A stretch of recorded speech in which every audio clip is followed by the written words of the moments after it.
Hey guys, welcome to Railroader, the wear and tear update released a couple of days ago, so I thought we'd take a look at it. I did leave it a couple of days to see if there are any updates, what happens to the mods which we're running, etc, etc.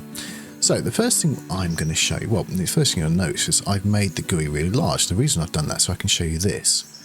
Now if you read, it says the train, and under that it says 2.6T coal. Now on the left hand side of it is a little circle, a little graph.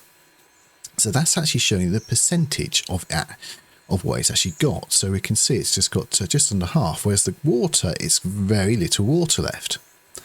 Now previous to that, so I've got a screenshot how it used to look. Everything was on one line and didn't used to say percentage. So unless you knew exactly what was in there, then you might have difficulty reading this.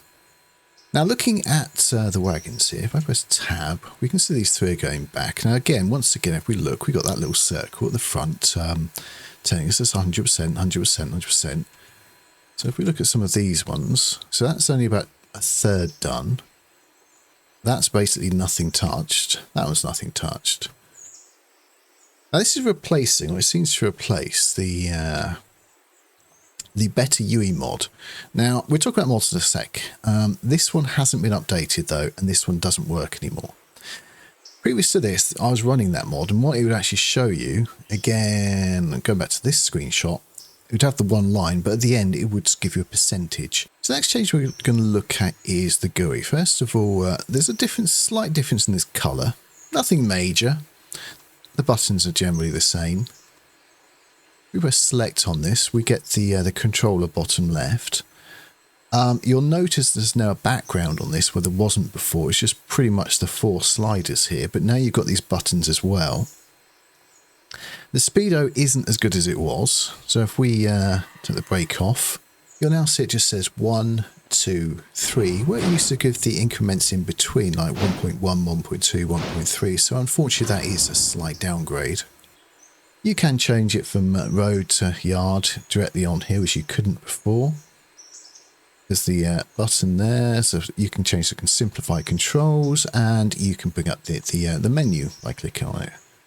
And looking through here a little bit more, we get the repair destination, which I'm fairly sure it looks different to me, but what we do have is a few different menus here. Repair track overhaul.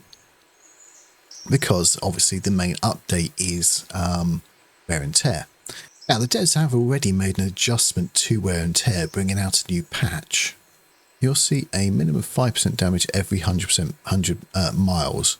Now people did complain about that. So we had an update, and so yeah, it was 5% every 100 miles. It's now gone to 1% 100 miles, and now you only have to overhaul, a major overhaul, which we'll chat about in a second. Not every 1,000 miles, but one every 5,000 miles. Now, one of the problems people were talking about was, if I bring up the menu, and we'll talk about the menu in a second. This is still the modded menu. I'll show you the main one. So, what they were talking about, if you went from here, let's say, down to Alaka, you would use maybe 1% of your wear and tear already. Maybe going back, you use another 1%. It wasn't great, basically. Now, they also say that we expect to continue adjust this in the future. Thank you for helping us shape this feature. Now, talking about maps, if we switch the map enhancer off for a second, you can now adjust the map size, which is nice. So you can make it bigger. And you can actually change the points just like you can on the modded version now. So if we click on here, here we go. There's a tiny little arrow here. So we can find the one for that junction. There you go. So you have to press on there. Now, my personal view is the map enhancer is a billion times better still. You've got the arrows here, and it makes it far better. So continuing on the update, on the wear and tear update, we now have a few more options here. So this is the option for East Whittier engine shed. So for the main overhaul, you will require parts, and as I understand it, you need to buy a box car and go and load it up, go and buy the parts, just like you would with coal, and then you bring it back somewhere on one of these tracks. I would imagine it's somewhere around here, but I'm not entirely sure. It might be inside, I don't know yet. And then you will fill this up. So at the moment we've got a quarter left. So it does look like with this update, what you'll need to do is put the engines back into the shed every night.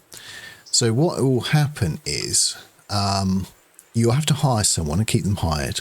Every night you put it back into the shed, and that will just do the normal sort of wear and tear which you'll get over the day.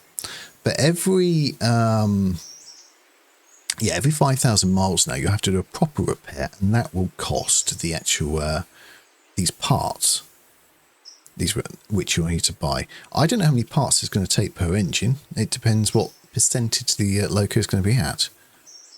So tonight, from the actual the day I'm recording this, it'll be episode 51 which goes out on this series. I recorded already up to episode 57, so it'll be episode 58 when we start playing with this new update properly. So it'll be interesting. I'm going to record some more of those tonight. So let's talk about mods then, properly talk about mods. So I run 2 sets of mods, some of which I've obtained from Nexus, which use their mod manager. These mods don't directly overwrite game files, they insert the code into the game.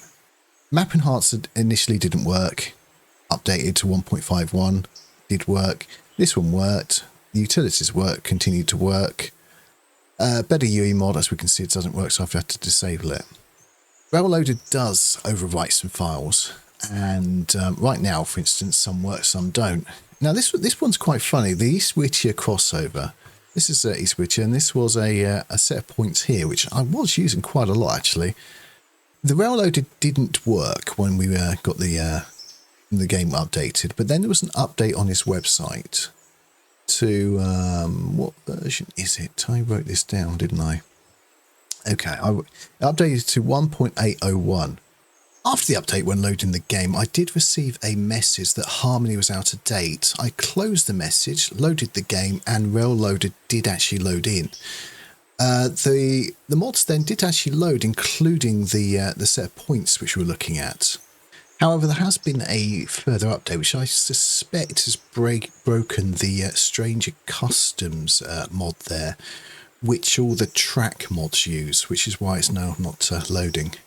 Now, I do have, well, I've been looking on the Discord, Railroader Discord, and I found this beta. Right, so as I've actually been recording this has now been updated to 1.8.11 on their website. So if I update it,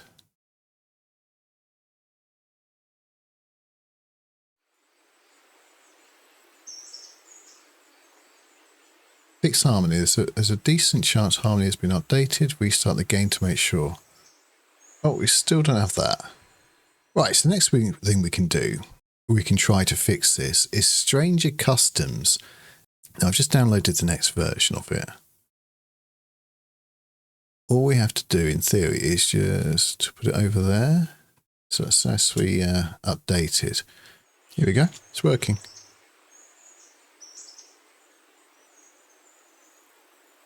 Nice. We have it back. So the problem with the modding at the moment is it's not official. And because it's not official, every time a game updates, it breaks. I'm just going to quickly look. So, here's an example.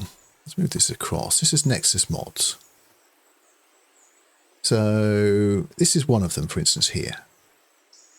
You would add it, but then you need other things. You can't just have this mod. You do require the Railloader mod as well. There's the Railloader, and you also require a custom Strange Customs mod. The Strange Customs mod is on the Railloader website. So that's where you download the Railloader stuff. You go into mods, and this is some of his mods, and this is one of them, Strange Customs, and that's what you just saw me do. You basically just saw me download that, and then in this folder I've got it. There's 181, and these are the different mods I've got, and I just drop that into there.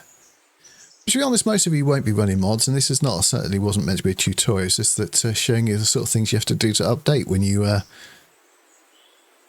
running mods, unofficial mods. I'm quite looking forward to the update. So I'm going to start recording. Once I've edited this video and stuff like that, I'll do a proper episode, which is, what did I say? It was 58, I think it was. So a few episodes away for you, but and probably about an hour or so for me. But that's going to be it for this episode. I've enjoyed making it. I hope it's been useful for you guys and enjoyable to watch. But thank you very much for watching it. If you did enjoy it, please press the like button. If you've seen more, please subscribe to us. And if you press that ding-a-dong bell button, you know what it does. See you next time. Bye.